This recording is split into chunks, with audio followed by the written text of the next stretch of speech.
that you've got an opposition that isn't being an opposition. Yep. They can't even stand up and say it's wrong to not let somebody like Candace Owens into the country just because she has some different views. We're not even going to let her speak here. I mean, let's think about it. That's insane. Yeah, it's a mother of three. Yeah, well, that's another topic nuts. we've got to go into. I mean, I don't know if you guys have been paying attention to this, but Candace Owens, once again, whenever Joel tries to put on a tour on, it's just like, well, let's fire everything at it. You bring basically. problems. Yeah, you're a troublemaker. Yeah, but you know what? Like, this is why I do what I do, because I really, and again, it's not just me. There's a whole team behind me and what we're doing.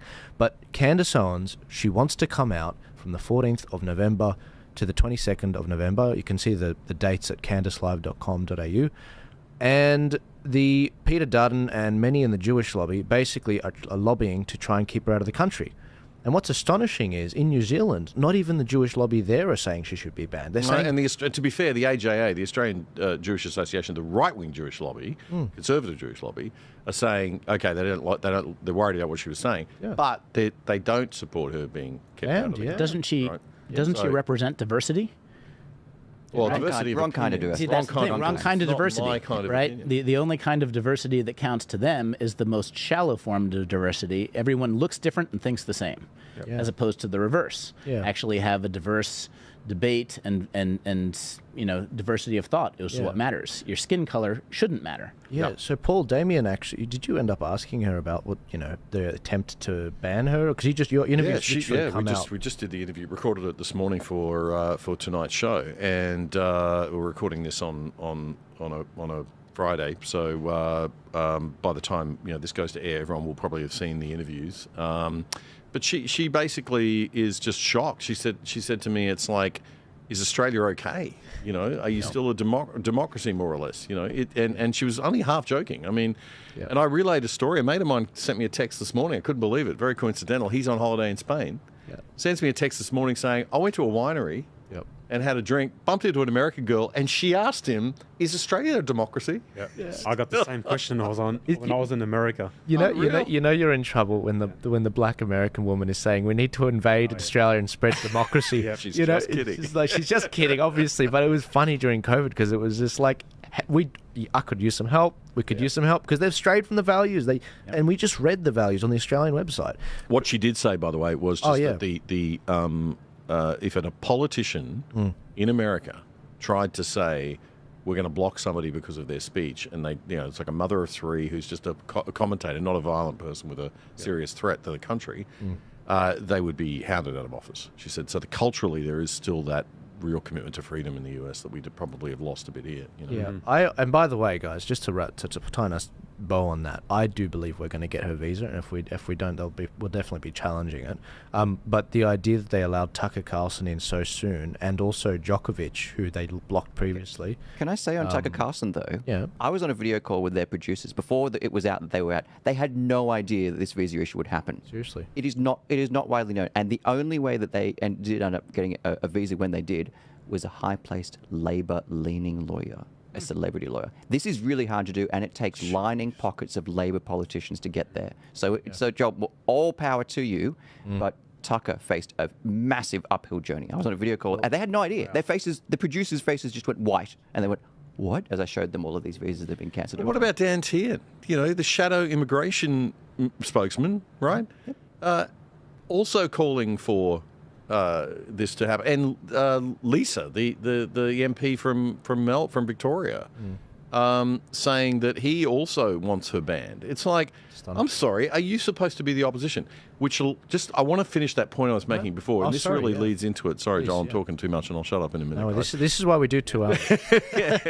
The point I was trying to get to is that if you don't have an opposition that's actually acting as an opposition, and you don't have a parliament that's actually having that, what happens? People get disenfranchised, disillusioned, angry. What do? They go to the streets, right? And so the very reason Parliament exists, which is to stop the violence, goes by the by, and then we see riots. And then you see the elites going, oh, gee, why are there riots happening in the UK right now? Oh, well, for how many years have people been telling you they have no faith Yeah. in the Conservative Party. They don't feel represented. The girls, Working class don't have any faith in the Labor Yeah. Party. The Conservatives don't have any faith in the Conservative Party. They all carry on like there's nothing wrong for 10 years. Then when it all explodes in their face, they go, oh, what's going on here? When you It's realize even democracy worse is than an that. illusion. And it's even worse than that, isn't it, Paul? Because then they start. All they know by that point is how to hit stuff. So they're a hammer in search of a nail. And so when that pops up, they're just like bam, bam, bam, and it gets worse. And they don't know. They so believe in their own virtue that they're like we you know. But it's like, but hang on, there are decades of Pakistani rape gangs going after, these girls, these white girls in these rural areas, like in Rotherham and all these other. I might be getting Rotherham and Rotterdam, mixed up, but it's actually happening in both cities, which is heartbreaking. Yep. But it's disgusting, and when I see that happening, and you don't give people, it's like shaking up this isn't the sort of drink that bursts, but if this was Coke and you shake it, and democracy is going to Parliament and just slowly easing it, slowly letting the pressure out. But when you don't do that and you shake, and then you pull it off quickly, and these protests just sort of bursts it out, it just goes everywhere. And that's the problem we've got right now. But Chris, you've been very quiet, and you've got a very interesting insight on this topic. Freedom protests. We see people from every religion, every skin color. Why do you think that is? When you went out there and filmed these freedom protests in the COVID years, I'd like to think they all subscribe to these values. Lockdowns are actually quite equal in that way. But what got people the most angry was that it was Western Sydney, multicultural, or should I say Islamic areas that were the most determined to come out there.